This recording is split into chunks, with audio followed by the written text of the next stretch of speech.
Selamat pagi dan salam sejahtera untuk kita semuanya. Terima kasih sudah hadir di fokus group discussion kita hari ini.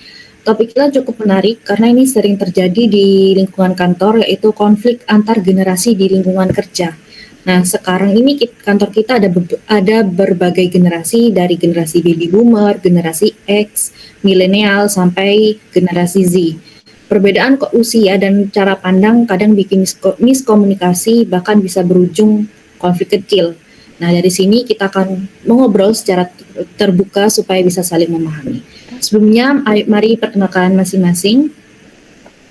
Oke, halo semuanya. Perkenalkan, nama saya Najwa Faiza.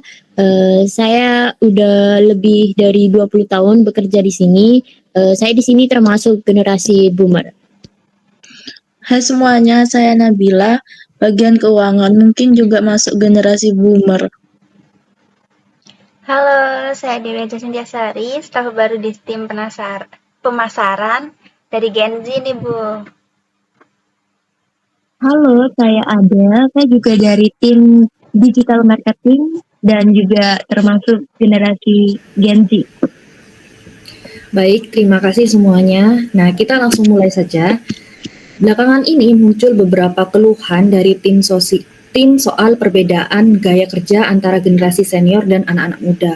Misalnya tentang fleksibilitas kerja, cara komunikasi, sampai loyalitas. Mungkin kita semua mulai dari Najwa dulu, bagaimana pendapat Ibu?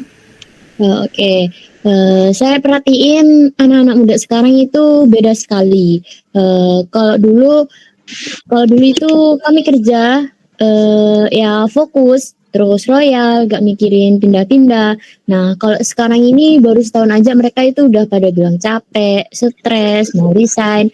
Padahal dulu kami itu lembur tiap malam dan gak pernah banyak protes juga. Menarik ya. Jadi menurut Ibu generasi muda ini kurang loyal ya? Ya, betul banget. Mereka ini cepat belajar, tapi kurang sabar. Nah, kalau ada tekanan sedikit, langsung bilang mental health-nya kena atau toksik. Padahal kalau tekanan itu bagian dari dunia kerja. Baik, kita akan dengarkan dari pendapat yang lain. Bagaimana tanggapan Ibu, Dewi? Kalau menurut saya pribadi ya, saya paham maksud Ibu Najwa.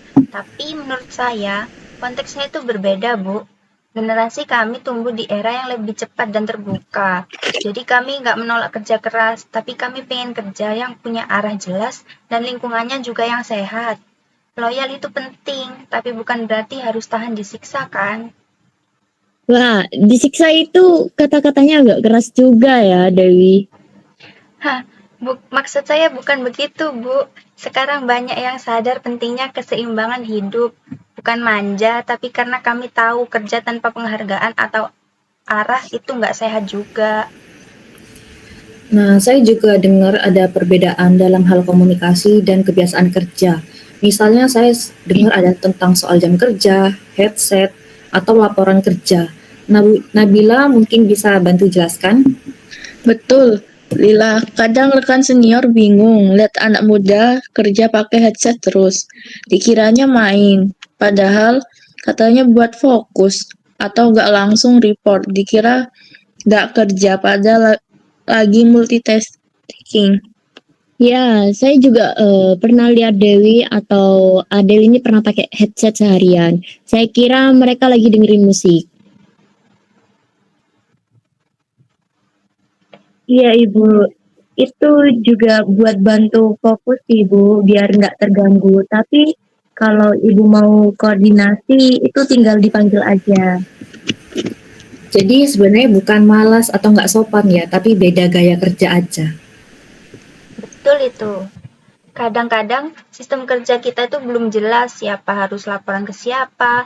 Jadi kalau ada instruksi langsung, kami pasti respon cepat. Nah, ini yang sering jadi miskomunikasi. Generasi senior terbiasa sistem hierarki. Kalau mau ngomong ke atasan harus izin dulu.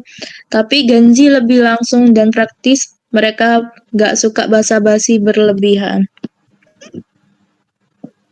Setuju tuh Bu, tapi saya juga merasa lebih nyaman kerja bareng senior yang terbuka sih, daripada yang harus izin dulu ke bapak atau ibu, yang setiap mau ngomong gitu takut salah. Sudah ngomong tapi kayak kepikiran salah gitu.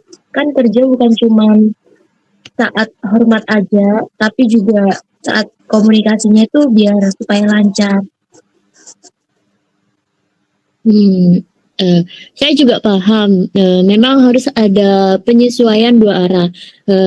Kami dulu itu pernah belajar dari senior dengan cara meniru dan menghormati.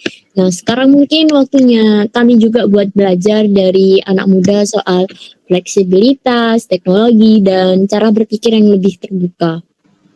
Setuju, saya rasa solusi ada di tengah-tengah. Senior bisa berbagi pengalaman dan kedisiplinan. Sementara generasi muda bisa bantu kami dalam hal teknologi dan inovasi. Baik, dari diskusi kita tadi ada beberapa poin penting yang bisa saya ambil, yaitu satu, bangun komunikasi terbuka dan saling menghargai antar generasi, adakan mentoring dua arah, senior membimbing soal pengalaman, junior membantu dalam inovasi dan teknologi, dan yang ketiga ada ciptakan lingkungan kerja yang adil dan sehat, bukan hanya disiplin tapi juga peduli kesejahteraan mental. Yang keempat ada memperjelas arah karir dan penghargaan kinerja agar semua generasi merasa dihargai, dan mengadakan forum lintas generasi secara rutin untuk mendiskusikan ide dan masalah yang bersama. Baik, terima kasih atas semua pendapatnya. Semoga kita bisa belajar bahwa perbedaan bukan alasan untuk berkonflik, tapi kesempatan untuk saling belajar. Terima kasih semuanya, diskusi kita hari ini saya tutup. Semoga hasilnya bisa jadi rekomendasi nyata buat manajemen. Terima kasih, Bu. Terima kasih Bu. Hmm.